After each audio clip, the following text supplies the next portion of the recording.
بسم اللہ الرحمن الرحیم نحمده ونصلی ونسلم علی رسولہ الکریم۔ تعویل سے متعلق گفتگو جاری ہے۔ تعویل کیا ہے؟ تو بتایا کہ تعویل کی دو قسمیں ہیں، قریب اور بعید۔ اس کی مثال فقہائے شافعیہ کی طرف سے حنفیہ پر ایراد کی شکل میں پیش کیا کہ اس سے تعویل کی مثال بھی سامنے آ جائے گی اور ان کے اعتراض کا جواب بھی ہو جائے گا۔ تو پہلی مثال، اس میں 3-4 مثالیں پیش کی ہیں، آج پہلی مثال مکمل کریں گے۔ پہلی مثال یہ ہے کہ رسول کریم صلی اللہ علیہ وسلم نے ارشاد فرمایا، فی 40 شاتن شاتن، 40 بکری میں ایک بکری دینی ہے۔ تو حنفیہ نے اس تعلق سے جو کچھ تحقیق کی تو اس سے استنباط یہ کیا کہ شاتون سے مراد قیمت و شاتین ہے، مالیت۔ تو اس پر اعتراض کیا کہ یہ تعویل بعید ہے شافعیہ نے، کہ اگر بکری سے بکری مراد نہ ہو بلکہ اس کی قیمت مراد ہو تو لازم یہ آئے گا کہ کوئی اگر بکری دے دیتا ہے تو ذمہ داری ادا نہیں ہوئی، قیمت ہی دینی پڑے گی۔ اس کا جواب دیا کہ نہیں اس طرح سے نہیں ہے معاملہ، یہ آپ نے حنفیہ کے موقف کو سمجھا نہیں ہے کہ شات سے مراد قیمت شات۔ ہمارے نزدیک یہ ہے کہ شات سے مراد جو ہے مالیت ہے، ایسا مفہوم جو شات کو اور قیمت شات دونوں کو شامل ہو۔ تو یہ کہا کہ جو 2-3 آثار پیش کیے ہیں حدیثوں کے ساتھ، تو اس سے اندازہ ہوا کہ اصل میں یہ تعویل نہیں ہے بلکہ حنفیہ نے استنباط کیا ہے۔ تو اس پر ایک اعتراض اور اس کا جواب مصنف کی طرف سے، اور یہ اعتراض شرح الشرح میں پیش کیا۔ تو یہاں سے آج کا درس فرماتے ہیں وَأُورِدَ فی شرح الشرح۔ مجھے لگتا ہے کہ اس شرح الشرح سے مراد توضیح جو حضرت صدر الشریعہ مصنف شرح وقایہ کی کتاب ہے، جو انہوں نے اپنے متن تنقیح کی شرح میں لکھی، اس کی شرح لکھی ہے علامہ سعد الدین تفتازانی نے تلویح، تو اس پر شرح الشرح، ٹھیک ہے۔ تو اس میں یہ ایراد ہوا کہ ان عدم وجوب الشاتی بعینها لا یستلزم عدم اجزائها، یہ اجزا نہیں بلکہ اجزا باب افعال سے، کہ عین شات کا واجب نہ ہونا اس بات کو لازم نہیں کرتا کہ عین شات ادا کرنے سے کام نہ چلے گا، عدم اجزا کو مستلزم نہیں ہے۔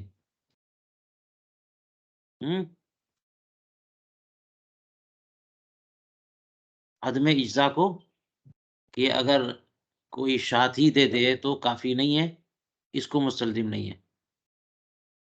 عدم شات کا نہیں، شات کا عدم وجوب عدم اجزا کو مستلزم نہیں ہے۔ اگر عین بکری کو دینا واجب نہ ہو تو اس سے لازم یہ نہیں آتا کہ اگر کوئی دے دے تو اس کی ذمہ داری ادا نہ ہو۔ اس لیے کہ مسئلہ یہ ہے کہ جو بھی کسی شات کو ادا کرتا ہے تو واجب اس سے ادا ہو جاتا ہے۔ فإن الواجب یأتی عند الاتیان بها، اگر بکری صدقے میں دے دے تو اس سے بھی واجب ادا ہو جاتا ہے، یہ بالکل ظاہر مسئلہ ہے۔ جیسے کہ کما ان عدم وجوب ہذه الشات لا یوجب عدم اجزائها، جیسے کہ یہ دیکھ لیجئے کہ اگر کوئی خاص شات آپ کے گھر میں موجود ہے تو کیا اسی شات کو دینا ضروری ہے؟ کوئی اور بکری خرید کر کے دے سکتے ہیں؟ تو کسی خاص اور متعین بکری کو دینا واجب تو آپ بھی نہیں کہیں گے، شافعیہ بھی، اور پھر بھی کہتے ہیں کہ اگر اسی کو دے دیں گے تو کام چل جائے گا، ہو جائے گا۔ تو جیسے کسی متعین اور خاص بکری کو دینا واجب نہ ہو، تو اس سے یہ لازم نہیں آتا کہ اسی گھر والی بکری کو دینے سے زکوٰۃ ادا نہ ہو، ایسا تو نہیں، ادا ہو جائے گی۔ تو ایسے ہی یہ معاملہ بھی ہے۔ یہ ایک اعتراض۔ اس کے جواب میں جو حواشی میرزا جان میں کہا گیا، یہ اعتراض کچھ نہیں ہے، لیس بشیء لانه اذا كان قیمت الشاۃ واجبۃ، کیونکہ شات واجب نہ ہو، اس کی قیمت واجب ہو، تو فل اصل ان لا یجزئ بدلہ، ان لا یجزئ بدلہ الا بدلیل من خارج۔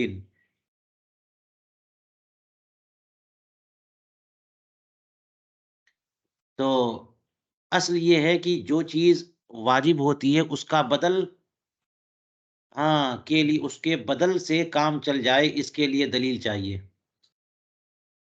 کوئی چیز واجب ہو، روزہ آپ کے اوپر واجب ہے تو فدیہ دینے سے بھی کام چل جائے گا، دلیل چاہیے نا اس کے لیے۔ قرآن پاک نے کہہ دیا کہ جو لوگ روزہ رکھنے کی طاقت نہیں رکھتے وہ فدیہ دیں۔ تو کوئی چیز جو واجب ہوتی ہے وہی واجب ہوتی ہے، اس کا بدل پیش کرنے سے کام نہیں چلتا جب تک کہ کوئی دلیل نہ ملے، الا بدلیل من خارج۔ تو اگر شات سے مراد قیمت الشات ہے تو قیمت الشات واجب ہے، تو اصل کیا ہے، پھر اس کا بدل کافی نہیں ہوگا جب تک کہ خارج سے دلیل نہ مل جائے۔ ولا یہتدی الی الابدال الرائے، اور رائے تھوڑی ابدال کی تک راہ پائے گی، اس کے لیے دلیل کیسی چاہیے، منصوص دلیل چاہیے، قرآن پاک سے، حدیث پاک سے اثر ہو، اثر صحابی ہو، عقل سے یہ آپ بدل لیں گے۔ رائے اور عقل جو ہے ابدال کی طرف راہ نہیں پا سکتی، رائے سے پتہ نہیں چلے گا کہ ابدال کون سی چیز بدل ہو سکتی ہے، دلیل چاہیے، اور دلیل اب تک موجود، ولم یوجد نص البدلیت فی زعمہ، اور ان کے حساب سے، مرزا جان کے حساب سے جو ہے نا، بدلیت کی کوئی نص تو موجود ہے نہیں ہے، یہ کہہ دیا انہوں نے کہ یہ کچھ بھی نہیں ہے، کیونکہ بدلیت کا کوئی نص نہیں ہے، حالانکہ یہ ان کی سمجھ ہے، حالانکہ نص موجود ہے۔ اور آپ نے پڑھ لی کل کہ حضرت معاذ بن جبل ہے نا کی روایت جو آپ کے سامنے، یہ سیدنا صدیق اکبر رضی اللہ تعالیٰ عنہ کا جو آرڈیننس تھا کہ اگر ایسا ہو تو ایسا کر لو، ایسا ہو تو ایسا کر لو، انہوں نے جو کہا تھا کہ کپڑے دے دو کہ تمہارے لیے دینا آسان ہوگا اور مدینے والوں کے لیے بہتر ہوگا، کہا تھا کہ نہیں کہا تھا؟ تو وہ نص نہیں ہے۔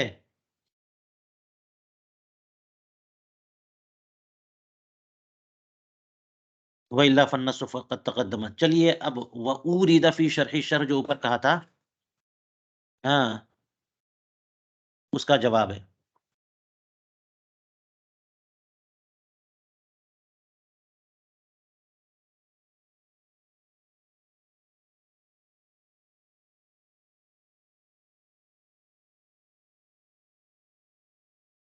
نہیں، وما قیلہ کا جواب ہے، وما قیلہ کا جواب،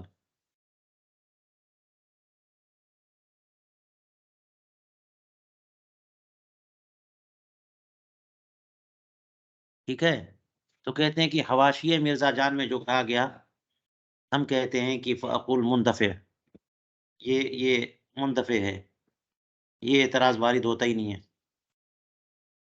لِأَنَّ الْمُرَادَ فِي تَعْبِيرِ الْحَنَفِيَّةِ بِالْقِيمَةِ الْمَالِيَّةُ، اس لیے کہ حنفیہ نے اس حدیث پاک میں فی اربعین شاتن شاتن، اس میں جو تعبیر کی ہے قیمت سے، تو قیمت سے مراد مالیت ہے، قیمت سے مراد کیا ہے، مالیت ہے، تو مالیت تو شات میں موجود ہے، تو مقابل کیسے ہو گیا؟ تو آپ نے یہ کہہ دیا کہ اگر قیمت ہو تو پھر اصل نہ ہو، اور اصل ہو تو قیمت نہ ہو، ایک ہی چلیں گے۔ ہم نے کہا کہ یہ نہیں، قیمت سے مراد قیمت نہیں، قیمت سے مراد مالیت، تو بکری کو بھی شامل ہے، اس کی قیمت کو بھی شامل ہے۔ وہی عام، اور مالیت تو عام ہے، دونوں میں موجود ہے، موجودۃ فیہا، اس بکری میں بھی۔ فاعطاؤھا، تو اگر کوئی بکری ادا کرے تو اس سے بھی مالیت کی ادائیگی ہو جاتی ہے، فتجزئ، اس لیے کافی ہے۔ تأمل، چلیے یہ مصنف کی بحث تھی، اب یہاں سے کچھ ایرادات آ، پیش کر رہے ہیں دیگر لوگوں کی طرف سے شارح، اور اس کے جوابات بھی پیش کریں گے، لیکن اس سے پہلے کہتے وحفظ، یہ بات ذہن میں رکھو، فإنه حق صراح ظاہر جدا، بالکل یہ صریح حق ہے، بہت ہی واضح ہے، اس میں کوئی پیچیدگی اور الجھن نہیں ہے۔ فرماتے وہ مشائخنا الکرام ذکروا وجھا آخر، ہمارے مشائخ کرام نے ایک اور وجہ ذکر کی ہے نا، اس حدیث پاک میں، کہ رسول کریم علیہ الصلوۃ والسلام نے ارشاد فرمایا کہ 40 بکری میں ایک بکری، تو اس سے جو حنفیہ نے یہ کہا کہ اگر بکری دے دیں تب بھی زکوٰۃ ادا ہو جائے گی، اور اس کی قیمت دے دے، تو اس کی توجیہ میں ایک بات اور کہ یہ تقریر سنیے آپ غور سے، یہ کون سی توجیہ ہے؟ وہ یہ ہے، ہوا ان اللہ تعالی، وہ یہ ہے کہ اللہ تبارک و تعالی نے بندوں کے ارزاق، سارے کے سارے لوگوں کے رزق پہنچانے کا وعدہ کیا نا، ما من شیء فی الارض الا علی اللہ رزقھا، اور پھر اغنیا کو مال دے دیا، اور ولم ینجز فی حق الفقراء، اور مال فقراء کے حق میں یعنی فقراء کو نہیں دیا۔ رزق کا وعدہ، رزق پہنچانے کا وعدہ سب کے لیے کیا، مال کس کو دیا؟ اغنیا کو، اور مال نہ دیا کس کو؟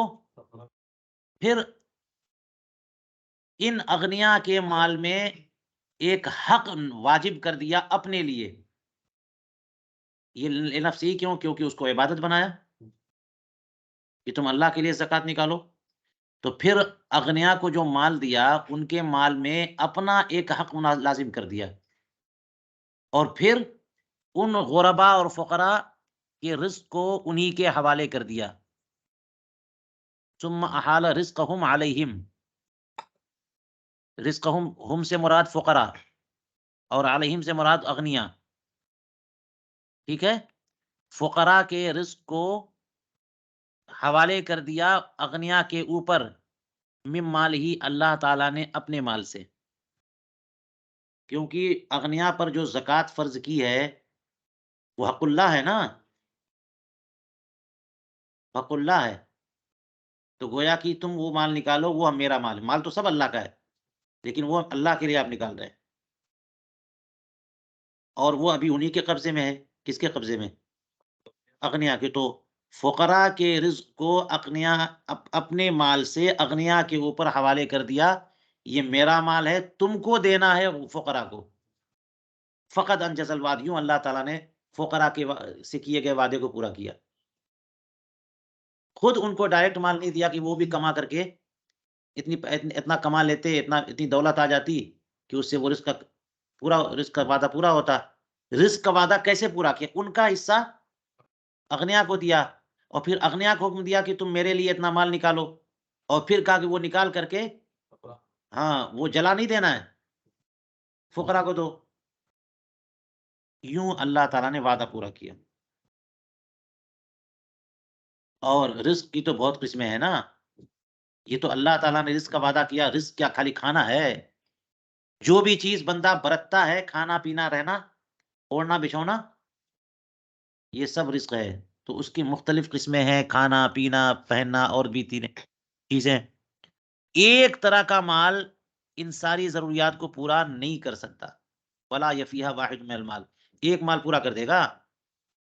تو اس سے پتا چلا کہ استبدال جائز ہے، کیونکہ اسی کے ذریعے انجاز وعد ہے، وعدہ وفائی جو ہے نا، وعدہ وفا اسی طرح ہو رہا ہے، فلیس التغیر بالتعلیل، تو یہ تغیر جو ہے نا تعلیل سے نہیں ہے، بل بہادی الاشارہ، یوں جو استدلال کیا ہے اس اشارے سے،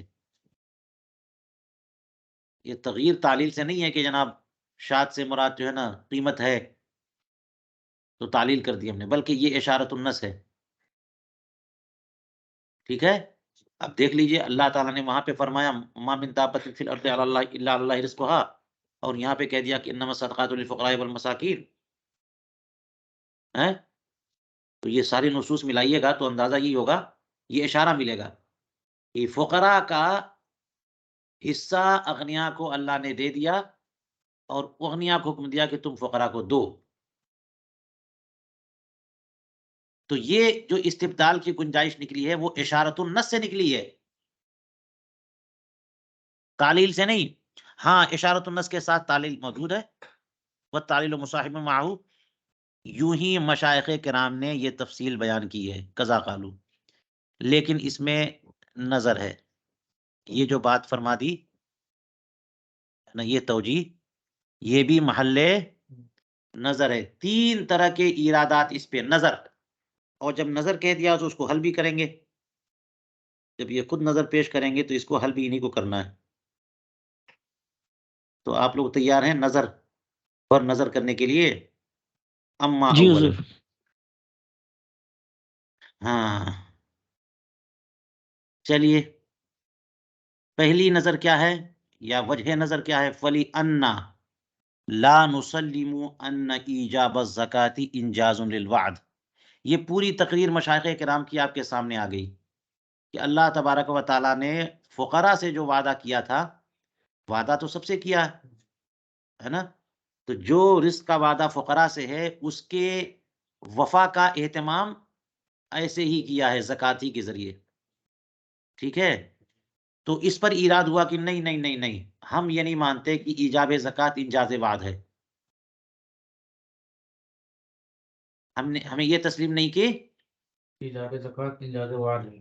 ہاں اللہ تبارک و تعالیٰ نے جو وعدہ کیا انسانوں سے کہ تم بھوکے نہیں مرو گے، کھانے پینے کا انتظام اللہ فرمائے گا، تو اس کا اہتمام اللہ نے تو کر دیا نا قرآن پاک میں. کمائی کے راستے بتا دیے، کھیتی کے راستے بتا دیے کہ تمہارے لیے غلہ، اور پھلوں کے راستے بتا دیے کہ اس طرح ہوگے گا، بارش بھیجی، زمین پیدا کی، تمہیں طریقہ بتایا، صنعت کا اور حرفت کا طریقہ بتایا، کھیتی کا فن دیا، کمانے کے لیے عقل دیا، کمانے کے راستے بتائے، مال کا لین دین کرو یہ طریقہ بتایا، سب طریقہ تو بتا تو دیا.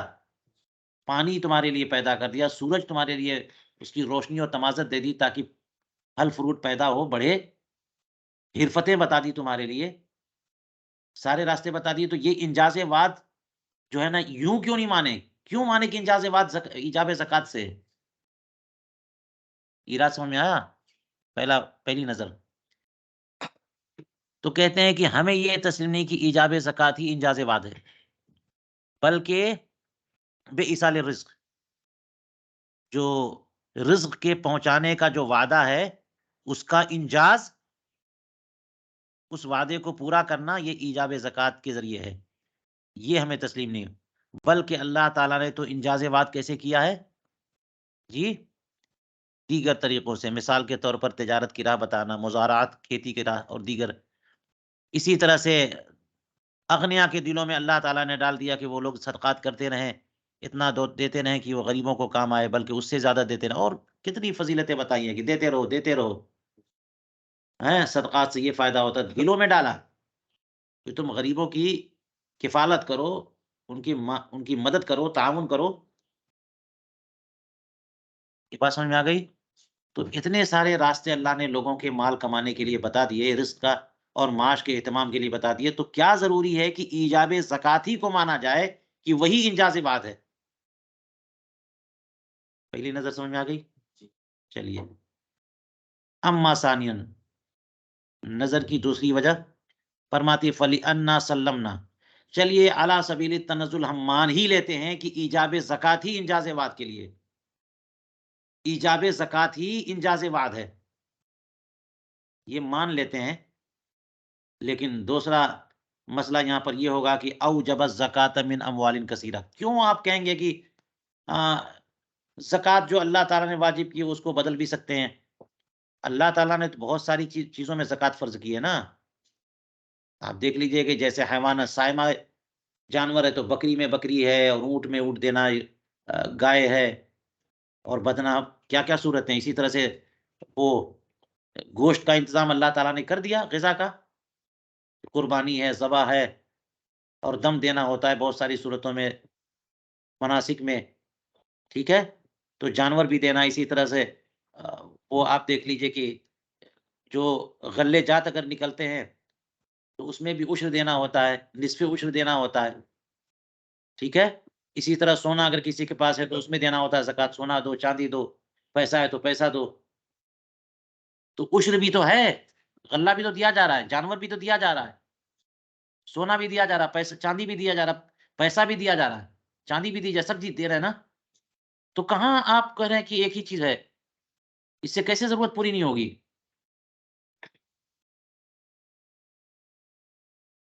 اور زکوٰۃ اللہ نے واجب کی ہے اموال کثیرہ سے، جیسے حیوانات ہے، ذهب و فضہ ہے، حبوب، دانے، غلے، پھل فروٹ، والکل وافن.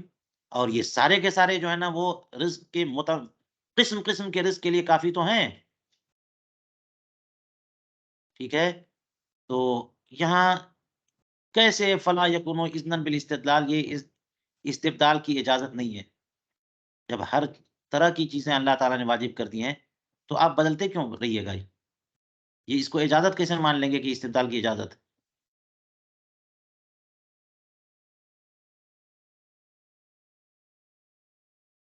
تو فلا یکون اذنا بالاستبدال ولا يدل على ان الصورت غیر مراع فی نظر الشارع.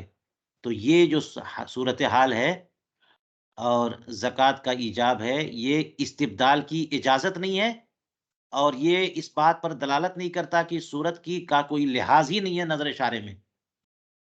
جو چیزیں اللہ تعالیٰ نے واجب کی ہیں اس کی نظر میں، نظر شارع میں اس کی صورت کا کوئی اعتبار اور لحاظ نہیں ہے. پھر کیوں اس کا ذکر ہوا؟ ٹھیک ہے، یہ دوسری وجہ نظر تھی. تیسری وجہ نظر، واما ثالثاً سلمنا ذالک، چلے یہ بھی ہم سمجھ تسلیم کر لیتے ہیں. لیکن یجوز ان یکون، آپ نے یہ کہا نا کہ طرح طرح کی ضرورت پیش آ سکتی ہے، تو ایک طرح کے مال سے سارا کام کیسے چلے گا؟ یہی تو آپ کا کہنا تھا. تو ایسا کیوں نہیں ہو سکتا کہ مزکی جو ہے جانور دے دے فقیر کو؟ اب فقیر استعمال کرنے کا سلیقہ سیکھے، اسے غلے اور غذا کی ضرورت ہے تو اسے کھا لے، اور پیسے کی ضرورت ہے تو گوشت بیچ دے، کپڑے کی ضرورت ہے تو بیچ کر کے کپڑا خرید لے. کیا شریعت نے فقیر کو مجبور کیا ہے کہ نہیں کھانا ہی ہے تم کو کسی بھی قیمت پہ؟ تو جو استبدال کی بات آپ کر رہے ہیں، اس استبدال کا ذمہ یا استبدال کا معاملہ جو ہے نا، اس کے ذمے کیوں رکھ رہے ہیں؟ دینے والے مزکی کے ذمے. وہ فقیر کیوں نہیں کر سکتا؟ اگر فقیر استبدال کر لے کر کے تو کام نہیں چل جائے گا. یہ بات سمجھ میں آئی؟ تیسری وجہ نظر، کہتے ہیں اما ثالثاً سلمنا ذالک، لیکن ہو سکتا ہے کہ واجب جو ہے نا وہ شاذ ہی ہو صورتاً، نہ کہ معنن اور قیمتاً. اور یہ شاذ جو ہے کافی ہے قسم قسم کے رزق کے لیے. کیسے؟ اس طور پر کہ بندہ خود لینے کے بعد اس میں تجارت کرے، اسے بیچے، خریدے، کھانا غلہ خرید لے، کپڑا خرید لے، کچھ اور جو بھی ضرورت ہے خرید لے.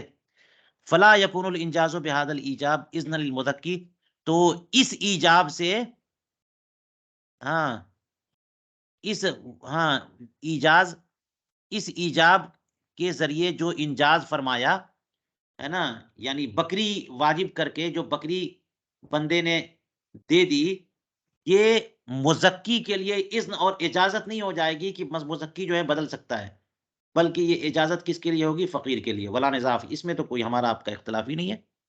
مزکی کی ذمہ داری ہے کہ جو شریعت نے کہا ہے وہ دے، وہی والا کام کرے، اور فقیر کے پاس جب مال پہنچ گیا تو وہ جو چاہے کرے، وہ بدل لے. بات ہو گئی. 3 طرح کے ارادات آپ کے سامنے آ گئے. اب تینوں کے جوابات سن لیجئے. کہتے وغایۃ ما یقال ان اللہ تعالی قد وعد ایصال الرزق. چلیے حاصل کلام ہم پوری گفتگو دوبارہ کہتے ہیں، پیش کرتے ہیں تاکہ ان تینوں ارادات اور نظر کا حل بھی پیش ہو جائے، اور اب جو گفتگو کرنے جا رہے ہیں اس سے اس کا حل ملے گا. ٹھیک ہے؟ تو اولاً یہ پہلا ارادہ تھا نا، اور یہ کیا تھا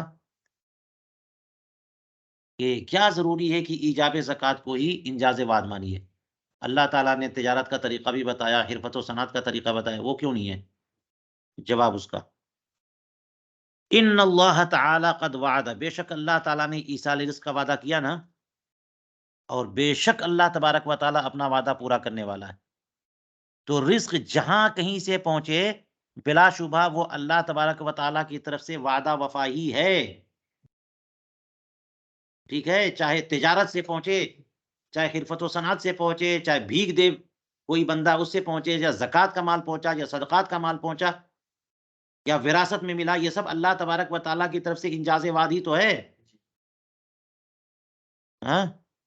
اور جب اللہ تبارک و تعالیٰ نے فقیر کے حق میں اپنے مال سے واجب فرمایا، اغنیا سے کہہ دیا نا کہ ہم حق نفس ہمارا حق ہے یہ، تو اللہ تعالیٰ نے اپنے مال سے جب فقیر کے لیے واجب فرمایا اور اسے اس تک پہنچوا دیا، تو بات یہ معلوم ہو گئی کہ ان ھذا من جملتی انجاز الوعد. یہ بھی جو ہے نا، جو سینکڑوں طریقے ہیں انجاز وعد کے، اس میں سے ایک طریقہ یہ بھی ہے. ہم نے کہاں کہا کہ یہ ایجاب زکوٰۃ ہی واحد طریقہ ہے، لیکن ایجاب زکوٰۃ بھی ایک طریقہ ہے انجاز وعد کا. لا ان الانجاز منحصر فی، نہ یہ کہ ہم یہ تھوڑی کہتے ہیں کہ انجاز وعد اسی میں منحصر ہے ایجاب زکوٰۃ میں. فن دفعہ الاول، تو پہلا والا اراد ختم ہو گیا نا. پہلا والا کیا تھا کہ آپ انجاز وعد وہ ایجاب زکوٰۃ ہی کو انجاز وعد کیوں مان رہے ہیں، اور بھی طریقے کیوں نہیں ہیں؟ تو ہمارا کہنا ہم کہاں کہہ رہے ہیں کہ وہی ایک طریقہ ہے، مگر وہ بھی طریقہ ہے کہ نہیں، یہ بولیے آپ. یہی تو کہنا ہے. ہاں. اب کہتے ہیں والصورۃ غیر کافیۃ فی الرزق الموعود.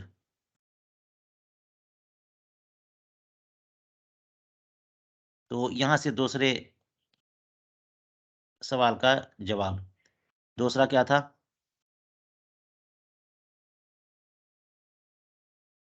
وَأَمَّا ثَانِيًا، چلو ہم تسلیم کر لیتے ہیں کہ ایجاب زکوٰۃ ہی انجاز وعد ہے.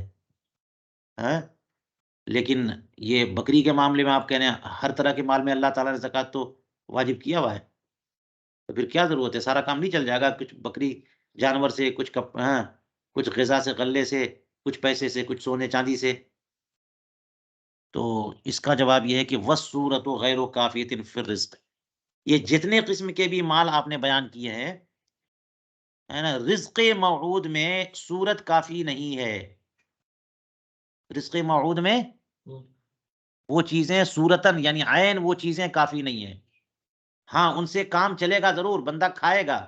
غلہ عشر دیں گے لوگ تو بندہ کھائے گا اسے، اور جانور دیں گے تو اسے استعمال کرے گا. لیکن انہی من جملہ ضروریات میں سے ایک ضرورت کپڑا پہننا بھی ہے. اور بتائیے کپڑا کہاں واجب کیا شریعت نے؟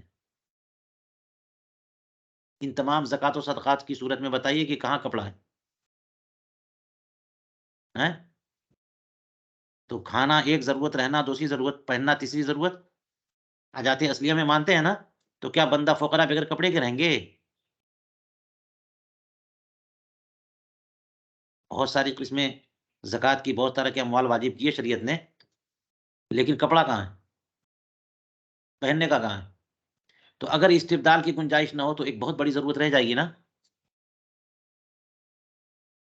رزق میں ساری چیزیں آتی ہیں. تو صورت جو ہے نا رزق موعود میں کافی نہیں ہے، اس لیے کہ ان تمام کے جملہ میں سے ثیاب کپڑے بھی ہیں. اور جب شریعت نے صراحتاً کپڑے کو واجب نہیں کیا کسی مال میں بالکل، تو لازم آیا کہ کپڑے سے استبدال جائز ہے، کہ اس کی بھی ضرورت ہوتی ہے، اور اس جیسی اور چیزیں.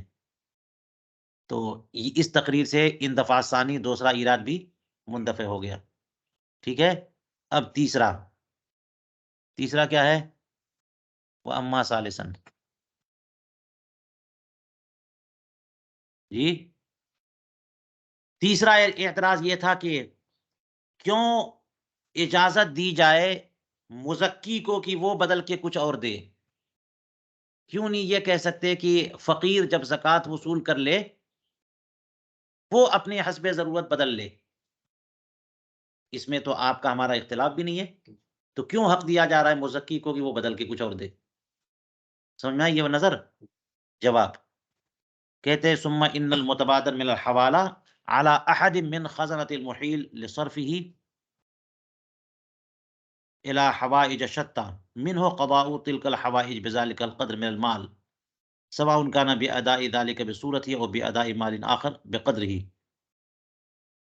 اب اس کی تفصیل دیکھیے، فرماتے ہیں کہ جب بھی کوئی شخص کسی ذمے کی چیز کو کسی دوسرے کے حوالے کرے،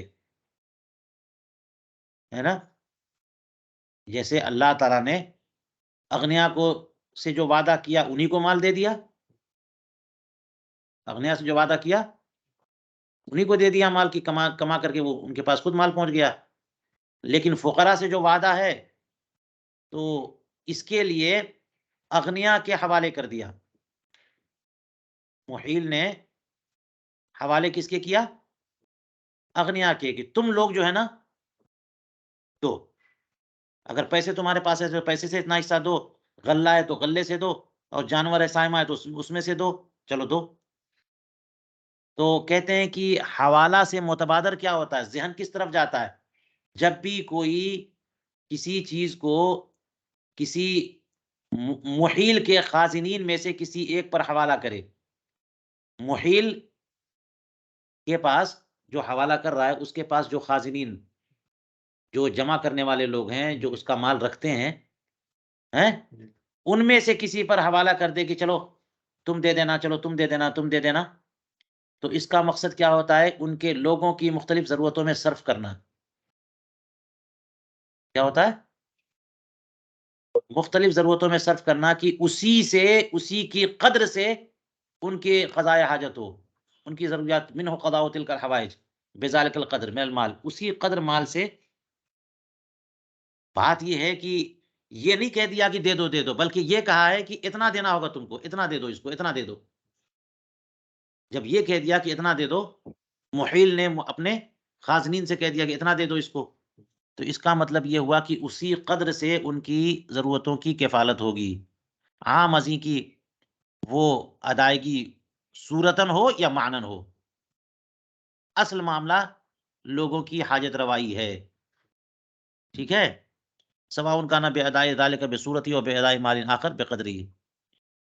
تو یہ ہے بقدری، قدر سے. فعلم، اس سے پتا چلا کہ مقصود ایجاب زکوٰۃ سے ایجاب حد القدر ہے. جب یہ کہہ دیا کہ تمہارے پاس سائمہ جانور ہم نے اتنے دیے، ان میں سے اتنا دے دو، اور غلے اتنے نکلوائے تمہارے لیے، نکالے تو اس میں سے اتنا دے دو، تو اس کا مطلب یہ ہوا کہ وہ قدر متعین کرنا. اور شات و حبوب و ثمار و حجرین کی جو تخصیص بھی ذکر ہے، یہ انما ہوا لکونہا اہون علی اصحابہا، کہ سائمہ میں یہ کہہ دیا کہ اتنی بکری اور اتنا جو ہے نا وہ گائے کا ایسا بچہ، یا 4 سال کا، 3 سال کا، 2 سال کا، فلاں فلاں عمر کا. ٹھیک ہے. تو فرماتے ہیں اور اسی طرح سے عشر کے طور پر فلاں جو چیز پیداوار میں آئی ہے اسی میں سے دینا ہوگا. اور معاملات میں فرمایا کہ ثمار، اگر درختوں پہ پھل نکلنے اس میں سے دینا ہوگا. حجرین یعنی سونے چاندی میں سے زکوٰۃ دینی ہوگی. تو ان چیزوں کی جو تخصیص فرمائی ہے وہ اس لیے نہیں فرمائی کہ انہی کو دینا ہے، بلکہ اس لیے کہ انہی میں سے دینا آسان ہے، کیونکہ وہ تمہارے پاس آلریڈی موجود ہے. انما هو لکونہا اہون علی اصحابہا. اس تقریر سے تیسرا اعتراض بھی کیا ہو گیا؟ دفع ہو گیا. کہ آپ یہ سمجھ رہے ہیں کہ جن جن چیزوں کی شریعت نے جن جن چیزوں کو شریعت نے بیان کیا انہی کی تعیین فرمائی ہے. ایسا نہیں ہے، وہ آسانی کرنے کے لیے ان کی مثال بیان فرمائی ہے. مقدار بتانا مقصود ہے. وَهَذَا غَایَةُ مَا يُقَالُ فِي هَذَا الْمَقَامِ، یہ اس مقام پر جو کچھ کہی جا سکتی ہے باتیں، وہ اس کی غایت اور انتہا یہی ہے. ٹھیک ہے، اور اس میں آپ لوگ غور کریے. تینوں وجوہ نظر اور ان کا دفعیہ اور ان کا حل سامنے آ گیا. اب آخر میں شارح ایک اور بات پیش کرتے ہیں. دیکھیے کہتے ہیں ثم ہا ہونا اشکال رابع، ایک چوتھا اشکال یہاں پر باقی ہے. یہاں پر ایک چوتھا اشکال بھی ہے. وہ کیا ہے؟ اس کی تقریر دیکھیے. کہتے ہیں ان دلالت آیت الرزق علی کون الایجاب انجازا ثم علی جواز الاستبدال بعلاقة اللزوم بعد تسلیمها من قبیل الالتزامیت البتہ. ان حرف مشبہ بالفعل، ٹھیک ہے. اس کے بعد یہاں سے لے کر کے پورا یہاں تک جو ہے نا اس کا اسم جملہ اپنے تمام متعلقات سے مل کر، اور من قبیل الالتزامیتی یہ خبر. ٹھیک ہے. تو چوتھا اشکال کیا ہے؟ وہ یوں سمجھیے، اور آگے کی عبارت بھی دیکھ لیجئے. وَدَلَالَةُ الْحَدِيثِ عَلَى وُجُوبِ الشَّاةِ عِبَارَةٌ وَالْإِشَارَةُ لَا تُصْلِحُ مُغِيرَةً یا مغیرةً للعبارہ، مغیرہ نہیں مغیرہ. چلیے اس کی تقریر تھوڑی سی پہلے ہم سے سن لیجئے تاکہ عبارت آسان ہو جائے. یہ اشکال رابع، چوتھی مشکل اس سلسلے میں کیا ہے؟ وہ کیا یہ ہے کہ آپ نے جو کچھ بھی تقریر کی ہے نا، سب تقریر ہم نے سن لی. حنفیہ نے جو کچھ بھی تقریر کی ہے وہ سب سن لی، لیکن یہ جو ساری باتیں ہیں نا، یہ سب اشارہ ہے، یہ صراحت نہیں ہے. فقیر کے رزق اپنے ذمہ لیا اور اس کی ذمہ یہ اس طرح سے پورا کر دیا.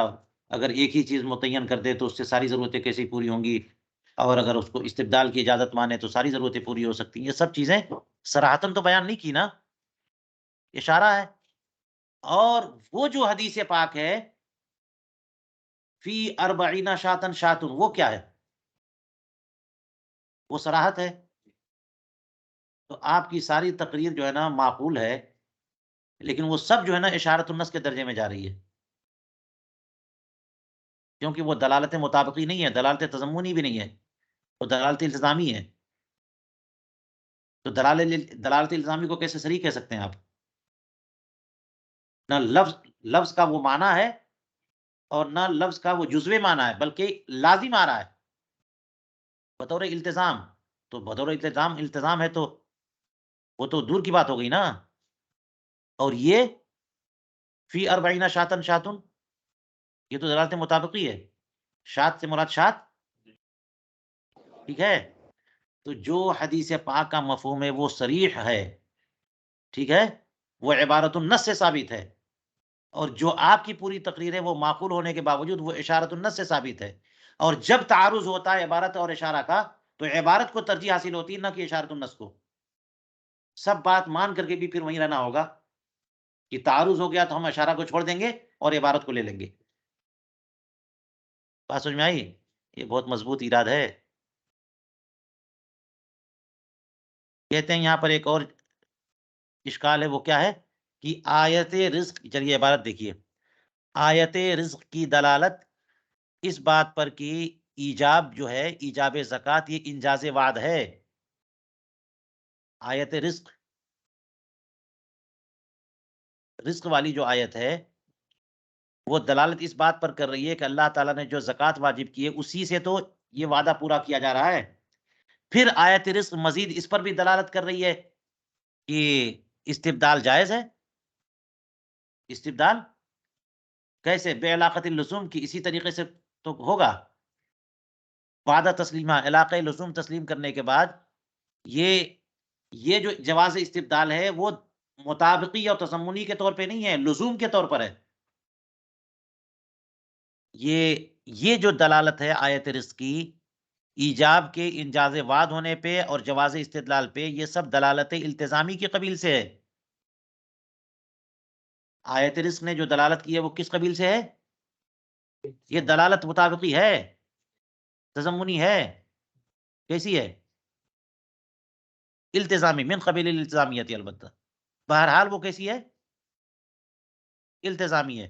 اور جو حدیث پاک جس پر گفتگو چل رہی ہے فی اربعین شاتن شاتن، اس نے وجوب شات پر دلالت کیسے کیا ہے؟ عبارتن، ودلالت الحدیث علی وجوب الشات عبارتن، یہ دلالت عبارت ہے، اور اشارہ عبارت کو بدل نہیں سکتا، کیونکہ اشارہ تو اضاف ہے نا، عبارت قوی ہے۔ کیفا، کیسے ایسا ہو سکتا ہے کہ اشارت النس عبارت النس کو بدل دے؟ وفی صرف الاقوا لاجل اضاف، کہ اس میں کہ اقوا کو اضاف کی وجہ سے بدلنا لازم آئے گا، اور یہ جائز ہے نہیں، ٹھیک ہے۔ چلیے، یہ ایک ایراد تھا۔ چوتھا، جواب کے بارے میں کہتے ہیں والغایۃ فی الجواب۔ چلیے جواب بھی دیکھیے، کہتے ہیں کہ والغایۃ فی الجواب ان الصرف لاجل ان هذا قرینۃ علی جواز الاستبدال عرفا فالمغیر هو العرف لا لاجل دفع التعارض بین الاشارۃ والعبارہ۔ جواب اس کا فرمایا کہ یہ ابھی ہم نے پیش کیا تھا نا، کہ کب؟ جب محیل ہے نا، جب محیل الیہ کے حوالے کوئی ذمہ دے دے کہ تم یہ کام کر دینا، تم دے دو، ہیں، تو لوگوں کا ذہن فوراً اس طرف متبادر ہوتا ہے کہ اس سے اس ضرورت کی کفالت مقصود ہے نا۔ تو یہ کہہ رہے ہیں کہ جواب میں یہ کہا جائے کہ ان الصرف لاجل ان ھذا قرینۃ علی جواز الاستبدال عرفا، یہ جو لفظ شات کو مالیت کی طرف پھیرا جا رہا ہے، ہم جو لفظ شات کو کس طرف پھیر رہے ہیں؟ مالیت کی طرف۔ یہ اشارت النس اور عبارت النس اور فنا فنا کی وجہ سے نہیں ہے، وہ اس وجہ سے لاجل ان ھذا، کہ یہ ساری باتیں قرینہ ہیں اس بات پر کہ علی جواز الاستبدال عرفن، کہ استبدال عرفن جائز ہونا چاہیے، گنجائش ہونی چاہیے عرفن، عرف میں یعنی ذہن اس کی طرف متبادر ہوتا ہے۔ تو جو استبدال کی جو گنجائش نکلی ہے وہ عرف کی بنیاد پر، نہ کہ اشارت النس سے۔ فل مغیر ہو العرف، تو مغیر کون ہے؟ عرف ہے، نہ یہ کہ دفع تعارض۔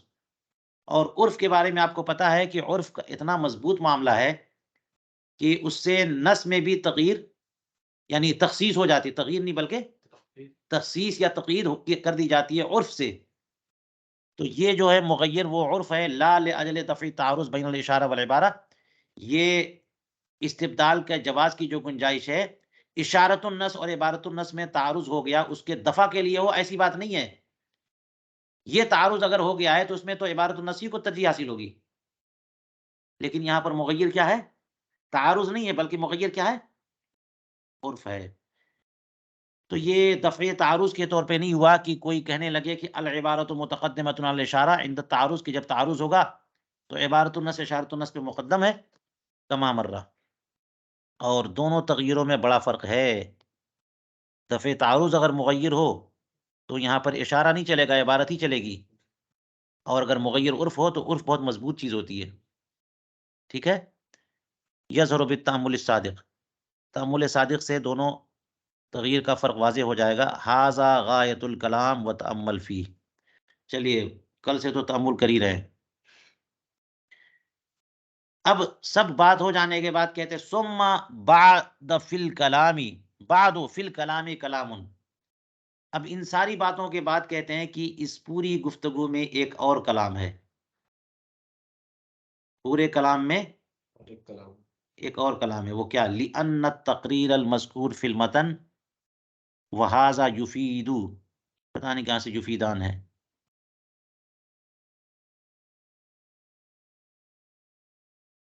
یہ انا جو ہے نا اس کو ریپیٹ کر دیا ہے،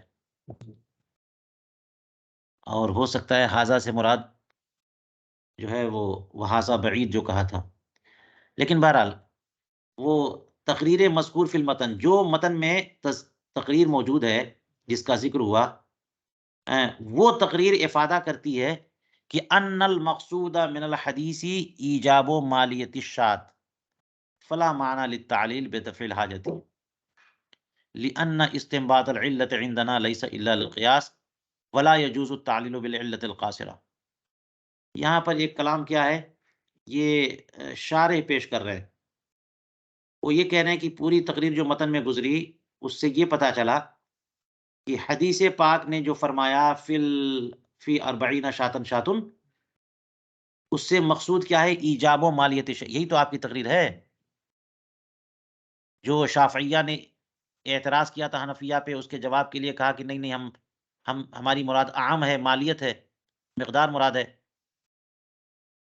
تو مقصود حدیث پاک سے شات کی مالیت واجب کرنا ہے، تو اسی سے آپ تعلیل کریں نا، فلا معنی للتعلیل بدفع الحاجت، دفع حاجت سے تعلیل کرنے کا کوئی مطلب نہیں ہے۔ اور پوری تعلیل تو دفع حاجت سے کی ہے کہ فقیر کی ضرورت پوری ہوگی کیسے، صرف جانور سے، کپڑے کی بھی ضرورت ہے، تو دفع حاجت سے تعلیل کرنا یہ کوئی اس کا مطلب نہیں۔ لأن استنباط العلت عندنا، کیونکہ علت کا استنباط ہمارے نزدیک قیاس کے لیے ہوتا ہے، تعدیہ حکم کے لیے ہوتا ہے۔ حدیث پاک نے جب یہ کہہ دیا کہ 40 میں ایک، تو آپ یہاں پہ تعلیل جب کریں گے، تعلیل کرتے کیوں ہیں کہ تعدیت الحکم ہو، کسی اور کیس میں، کسی اور معاملے میں یہ حکم لے جائیں۔ ولا يجوز التعلیل بالعلت القاصرہ، اور علت قاصرہ سے تعلیل نہیں جائز ہے، ٹھیک ہے۔ وحینئذ لا یتجہ الجواب، اور اس وقت یہ جواب نہیں دیا جا سکتا کہ تعلیل کا فائدہ صرف قیاس ہی میں منحصر نہیں ہے، تعلیل کا فائدہ صرف قیاسی میں منحصر نہیں ہے، کہ اگر منحصر ہو بھی تو علت قاصرہ سے تعلیل کیسے چلے گی؟ آپ تو دور کی بات لے کے آ گئے کہ دفع حاجت فقیر والی بات۔ کہتے ہیں کہ اس کی تفصیل، یہ جو کلام ہے اس کی تفصیل ہمارے والد گرامی نے بھی کی ہے۔ شارح فرماتے ہیں وَفَصَّلَهُ مطلع الاسرار الالہیہ، انہی الفاظ سے اپنے والد صاحب کو یاد کرتے ہیں یہ شارح۔ انہوں نے اس کلام کی تفصیل کیسے کی ہے؟ وہ کہتے ہیں ان المراد فی الحدیث، اس حدیث پاک میں جو فرمایا اس سے مراد اما، اب یہاں پہ ذرا غور کریے، آج یہ بات پوری ہو جائے۔ تو مطلع اسرار الہیہ یعنی شارح کے والد گرامی، ان کی تقریر، حدیث پاک میں جو فی اربعین شاتن شاتن فرمایا ہے، اس سے مراد یا تو ایجاب شات ہے بصورتہا، صورتن بکری کو ہی واجب کرنا مقصود ہے، یا پھر یہ کہ صورت شات نہیں بلکہ مالیت مراد ہے۔ تو مالیت اگر مراد ہو تو پھر دو صورت ہے، یہ ایک صورت ہے، مالیت والی میں پھر دو صورت ہے، یا تو ان تکون الشات، اگر مالیت مراد ہے تو حدیث پاک نے فرمایا فی اربعین شاتن شاتن، تو لفظ شات مجاز ہے مالیت سے، حقیقت میں استعمال نہیں ہو رہا ہے، لفظ شات حقیقی معنی میں مستعمل نہیں ہے، تو مجاز ہے وہ مالیت سے۔ او علی الحقیقتی، یا پھر یہ کہ لفظ شات حقیقی ہی، حقیقت پر ہی محمول ہے، اور اس کا جو ذکر کیا ہے حدیث پاک میں وہ تقدیر کے لیے کیا ہے۔ کس لیے کیا ہے؟ خاص بکری واجب کرنے کے لیے نہیں، بلکہ مالیت کے اندازے کے لیے کیا ہے، کہ مالیت جتنی واجب ہے اس کا اندازہ ایک بکری متعین کرنے سے ہو جائے گا۔ تین صورتیں ہوئیں۔ وعلی الاول، اگر اس حدیث پاک میں بکری واجب کرنے سے عین صورتاً بکری ہی واجب کرنا مقصود ہے، تو یلزم انتساق حاضر الحدیث بہذا الاشارہ اور باثر معاذ، تو لازم آئے گا کہ یہ حضرت معاذ ابن جبل والی حدیث جو گزری ہے کہ انہوں نے کہہ دیا کہ اگر یہ نہیں دے سکتے تو کپڑا دے دو، خمیس دے دو، لبیس دے دو، تو اس سے وہ حدیث منسوخ ہو جائے، منسوخ ہونا لازم آئے گا کہ نہیں آئے گا؟ یا یہ جو اشارہ آپ نے کیا ہے پورا، یہ دفع حاجت فقیر جو ہے نا وہ کسی طرح سے بھی کرنا ہوتا ہے، کپڑا بھی دینا ہوتا ہے، کھانا بھی دینا ہوتا ہے، تو اگر اس حدیث پاک میں جو شات کا لفظ آیا اس سے صورت شات مراد ہے، تو یہ جو تفصیلات ہیں اور یہ جو اثر معاذ ہے، اس کو ماننے پہ اس کا منسوخ ہونا لازم آتا ہے، وہ منسوخ ہے۔ اسی طرح سے وہ منسوخ ہے اس اشارے سے بھی، اور حضرت معاذ والے اثر سے بھی، حضرت سیدنا صدیق اکبر رضی اللہ تعالیٰ عنہ کا جو حکم آیا تھا اس سے بھی، ٹھیک ہے۔ اور جب یہ منسوخ ہے تو پھر منسوخ کی تعلیل آپ کریں گے؟ منسوخ تو منسوخ ہے، چھوڑ دیے اس کو۔ اس بنیاد پر تو کیا مانا جائے گا کہ وہ منسوخ ہے نا، تو منسوخ کی فلا یصح تعلیلہ، جیسا کہ عنقریب آتا ہے کہ منسوخ کی تعلیل جائز نہیں ہے۔ اور نیز کہتے ان العلماء سلفا وخلفا استدلوا بهذا الحدیث فلا نسخ، اور منسوخ آپ کہہ کیسے سکتے ہیں؟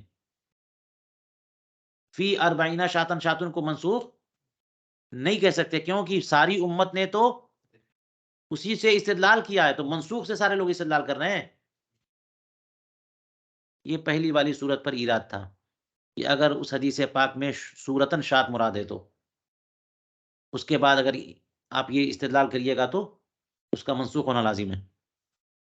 وعلی الاخیرین، اور اگر ایجاب شات سے صورت شات واجب کرنا مقصود نہیں ہے بلکہ مالیت مقصود ہے، اور شات کا ذکر مجازن فرمایا، یا شات کا ذکر جو ہے نا مالیت کا اندازہ لگانے کے لیے فرمایا، تو کہتے ہیں ان دونوں صورتوں میں کہتے ہیں کہ پھر تعلیل کا کوئی فائدہ نہیں ہے، تعلیل کا، کیونکہ وہ تو خود تعلیل ہو گئی نا، کیونکہ وہ خود تعلیل ہو گئی، وہ خود وجہ بتا دی کہ بکری کی تعین جو ہے وہ کس لیے ہوئی ہے، اس حدیث پاک نے خود بتا دیا کہ بکری کا ذکر جو ہے وہ مجازن ہوا ہے، تو پھر تعلیل کی ضرورت کیا ہے؟ وہ تو اسی سے ثابت ہے۔ والذی یظہر لہذا العبد فی التفصی عنہ، یہ کلام پیش کیا تھا شارح نے یہاں کہہ کے کہ اس میں کلام ہے، ثم بعد فی الکلام کلام، ٹھیک ہے، اور اسی کی وضاحت کی ان کے والد گرامی کی طرف سے اس کلام کی، اور کہتے ہیں کہ اس مشکل سے بچنے کی راہ میرے نزدیک یہ ہے، اس مشکل سے بچنے کی راہ کہتے ہیں والذی یظہر لہذا العبد، اس بندے کو جو بات ظاہر ہوتی ہے اس سے بچنے کے لیے، گلو خلاصی کے لیے، وہ کیا ہے؟ وہ یہ ہے کہ ان الشاۃ علی الحقیقتی، ان الشاۃ علی الحقیقتی، شات کا ذکر جو ہے نا حقیقت ہی پر مبنی ہے، مجاز نہیں، ٹھیک ہے، اور اس سے مراد وہی پہلی والی صورت حقیقی معنی میں ہے، مجازی میں نہیں ہے، اور صورتاً بکری ہی مراد ہے، یہ بات ہے۔ وقد علم جواز الاستبدال بهذه الاشارہ بالحجج السابقہ، اور استبدال کا جواز جو ہے وہ معلوم ہوا اس اشارے کے ذریعے گزشتہ دلائل سے۔ اس کا کیا مطلب ہے؟ تقریر ہماری طرف سے سنیے تھوڑی سی، وہ یہ کہ اس حدیث پاک نے تو فرما دیا فی اربعین شاتن شاتن، 40 بکری میں، تو اس سے وہ بکری ہی مراد ہے بس، جو شریعت نے، جو حدیث پاک نے بیان کیا۔ اب یہ دوسرا مسئلہ ہے کہ کوئی اگر قیمت دے گا تو اس کی زکوٰۃ ہوگی کہ نہیں ہوگی، اس حدیث پاک نے اسے بیان نہیں کیا ہے، اسے دوسری حدیثوں نے بیان کیا ہے، بات سمجھ میں آئی؟ وہ جو ہے نا وہ اسی کو مانیے، بس وہی ہے، شاتون بکری ہی ہے وہ۔ لیکن ایک الگ سے سوال ہوا کہ کوئی وہ دے رہا ہے تو بہت اچھی بات ہے، لیکن کوئی اس کی قیمت ادا کرے تو یہ وہ حدیث پاک تو یہ نہیں بتا رہی کہ کام چلے گا کہ نہیں چلے گا، لیکن دوسری روایتیں یہ بتا رہی کہ کام ہو جائے گا، بات سمجھ میں آئی؟ تو وہ کہہ رہے ہیں کہ استبدال کا جواز جو ہے نا اسی اشارے کے ذریعے حجج سابقہ سے معلوم ہو چکا، تو پتا ہوا کہ معلوم ہوا کہ ان الحکم معلل بدفع الحاجتی، یہ حکم جو ہے نا یوں ہی نہیں ہے تعبدی کے طور پر کہ ہاں اللہ تعالیٰ کے لیے تو تعبدی کے طور پر ہے، لیکن دفع فقراء کے حق میں یہ بطور تعبد نہیں، معلل ہے بدفع الحاجتی، لوگوں کی حاجت روائی کے حوالے سے، تاکہ ظاہر ہو جائے کہ ان الواجبہ، واجب وہ ہے جو دفع حاجت کے لیے کفایت کرے، واجب کیا ہے؟ اور وہ مثال کے طور پر اس معاملے میں مالیت الشاتی، نفس شات نہیں بلکہ اس کی مالیت، چاہے خود شات کی شکل میں ہو چاہے کسی اور شکل میں. اور پھر بکری کا ذکر کیوں کیا؟ تاکہ واجب کے معیار کی معرفت کا معیار ہو جائے. ففائدۃ التعلیل تعدیۃ الحکم الی نظائرها فی المالیۃ، تو تعلیل کا فائدہ کیا ہوگا کہ حکم اس کے نظائر تک متعدی ہوگا، کہ اگر کوئی بکری دے دے کام چل جائے گا، لیکن اگر کوئی اور چیز دے دے جو مالیت میں اس کا نظیر ہو، اس کے برابر ہو، تو بھی کام چل جائے گا. اس لیے یہ فائدہ ہو جائے گا تعلیل کا. وَلِتَعْیِینِ الواجب، اور واجب کی تعیین سے یہ کام ہوگا. لا جواز الاستبدال فقط، ہے نا. یہ تعلیل کا فائدہ یہ سب ہے، تعدیۃ الحکم الی نظائرها اور تعیین الواجب، نہ کہ جواز استبدال محض. الذی یفیدہ هذه الاشارہ، کہ جو اس اشارے سے سمجھ میں آ رہا ہے اور دیگر دلائل سے سمجھ میں آ رہا ہے. کہتے ہیں وَلَوْ تَنَزَّلْنَا، اگر ہم اس سے بھی ذرا نیچے اترے، تو ہم یہ کہہ سکتے ہیں کہ حضرت معاذ ابن جبل رضی اللہ تعالیٰ عنہ کی حدیث پاک سے یہ بات معلوم ہوئی کہ مقصود دفع حاجت ہے.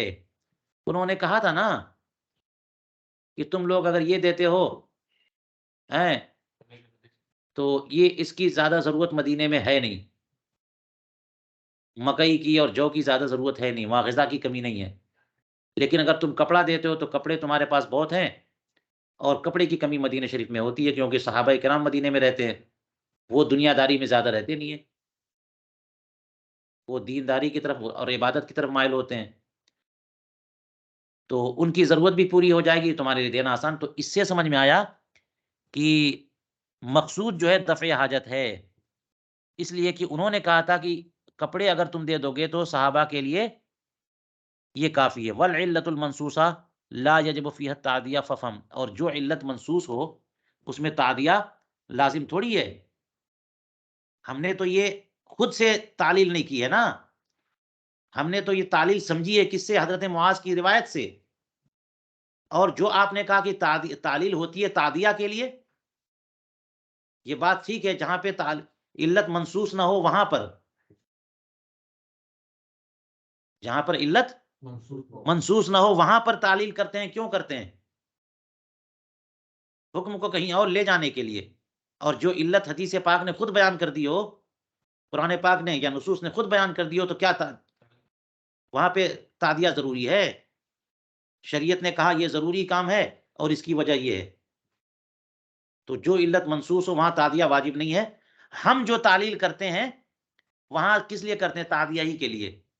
بات سمجھ میں؟ جیسے اشیاء ستہ میں فرمایا کہ برابر برابر بیچو، حدیث پاک نے فرمایا الذهب بالذهب والفضة بالفضة الى اخره يدا بيد مثلا بمثل وما زاد فهو ربا. تو وہاں تعلیل کی ہے فقہاء کرام نے، سب نے کی ہے. وہ کس لیے کی ہے؟ کہ ان 6 چیزوں تک منحصر ہے یا باقی چیزوں میں بھی ہے؟ تعدیہ کے لیے کی ہے وہاں پہ. اور یہ جو تعلیل ہو رہی ہے، یہ تعلیل ہم نے نہیں کی، یہ منصوص ہے. اور منصوص تعلیل میں تعدیہ واجب نہیں. ففہم. چلیے یہ بات پوری ہو گئی، اور اسی پر ہم آج کا درس روکتے ہیں.